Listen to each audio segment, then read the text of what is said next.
Celebrating the 50th anniversary of Apollo 11, moving toward the first flight of our Artemis program, and a new crew to the space station on an historic date for humans in space.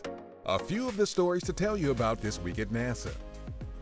We celebrated the 50th anniversary of the historic Apollo 11 moon mission with a series of events and broadcasts around the country. 3, 2, 1.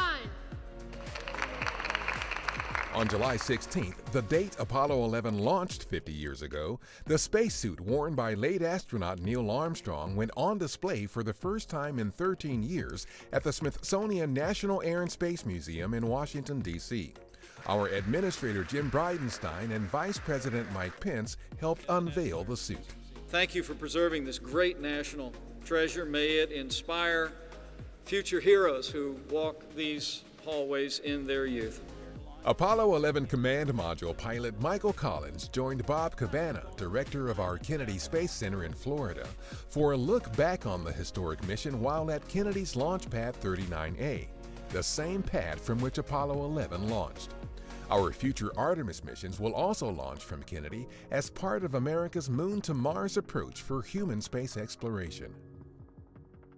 And there they are, the men of Apollo 11, immortalized in bronze. Later in the week, a live 2-hour NASA television special, NASA's Giant Leaps Past and Future, recognized the heroes of Apollo and highlighted our next giant leaps off the planet, to the moon, and eventually to Mars, with Administrator Bridenstine revealing the logo for the Artemis program. Artemis aims to land the first American woman and the next American man on the moon by 2024. A celebration at our Johnson Space Center in Houston included some of the mission control team that helped Apollo 11 make history. Meanwhile, back in Washington, D.C., a 3-day festival on the National Mall was full of activities, including a unique way to illustrate just how monumental of an effort this mission was. Other Apollo 11 anniversary celebrations took place in Neil Armstrong's childhood hometown of Wapakoneta, Ohio, at the Kennedy Space Center Visitor Complex, where 2 Forever stamps were dedicated by the U.S. Postal Service, online with material and activities posted to our social media accounts, and at the NASDAQ in New York, where NASA representatives closed out trading for the week. More information about the 50th anniversary of Apollo 11 is available at nasa.gov/Apollo50th. While in Washington, D.C. for the 50th anniversary of Apollo 11, Michael Collins, family members of Neil Armstrong, Buzz Aldrin, the 3rd member of the Apollo 11 crew, Administrator Bridenstine, and others visited the White House to mark the mission that saw Armstrong take the first step on the moon, a huge American technical and human undertaking.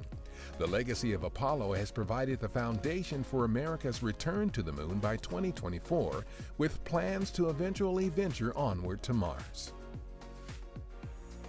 While at our Kennedy Space Center on July 20th to mark the 50th anniversary of Apollo 11's landing on the moon, Vice President Mike Pence helped to mark another milestone in American space exploration.